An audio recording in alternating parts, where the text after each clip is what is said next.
ഇസ്ലാം എന്ന മതത്തെ വികലമാക്കി ചിത്രീകരിക്കുവാൻ ഏത് കാലഘട്ടത്തിലും ഇരുട്ടിന്റെ ശക്തികൾ ശ്രമിച്ചു പോന്നിട്ടുണ്ട്. ലോകത്ത് ഇസ്ലാം എന്നത് പേടിയോടുകൂടി കാണേണ്ട ഒരു ദീനാണ് എന്ന് വരുത്തി തീർക്കാനുള്ള ശ്രമങ്ങൾ പല നിലക്കുമുണ്ട്. ഇസ്ലാമിന്റെ അകത്ത് കയറി ഇസ്ലാമിന്റെ പ്രമാണങ്ങളെ ചോദ്യം ചെയ്യുന്ന വിശുദ്ധ ഖുർആനിന്റെ അധ്യാപനങ്ങളും റസൂൽ സല്ലല്ലാഹു അലൈഹി വസല്ലമയുടെ അധ്യാപനങ്ങളും സന്ദർഭത്തിൽ നിന്ന് അടർത്തി മാറ്റി ദുർവ്യാഖ്യാനിച്ച് ഇസ്ലാമിനെ വികൃതമാക്കി ചിത്രീകരിക്കാൻ ശ്രമിക്കുന്ന ആളുകളുണ്ട്. നമ്മൾ മനസ്സിലാക്കേണ്ടത് അള്ളാഹു ഈ ദീനിനെ സംരക്ഷിക്കും. ഈ ദീനിന്റെ കൂടെ നമ്മൾ നിന്നാൽ നമുക്ക് രക്ഷപ്പെടാം. അത്രേ ഉള്ളൂ. യുരീദൂന ലിയുത്ഫിഊ നൂറല്ലാഹി ബിഅഫ്വാഹിഹിം. ഇവിടെ വായ കൊണ്ട് അള്ളാഹിന്റെ പ്രകാശത്തെ ഊതിക്കെടുത്താനാണ് അവർ പരിശ്രമിക്കുന്നത്. പക്ഷേ അല്ലാഹു മുതിമ്മു നൂരിഹി വലൗ കരിഹൽ കാഫിറൂൻ.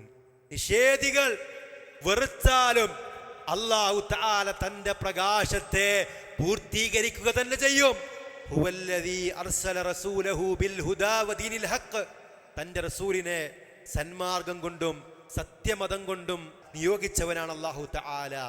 ലിയുദ്ഹിറഹു അലദ്ദീനി കുല്ലിഹി വലൗ കരിഹൽ മുശ്രികൂൻ. സകല മതങ്ങൾക്കും മീതെ അതിജയിക്കുന്ന ഒരു ആദർശമായി അള്ളാഹു ഇതിനെ മാറ്റുമെന്നാണ്. ബഹുദൈവ വിശ്വാസികളായ ആളുകൾക്ക് വെറുപ്പാണെങ്കിൽ പോലും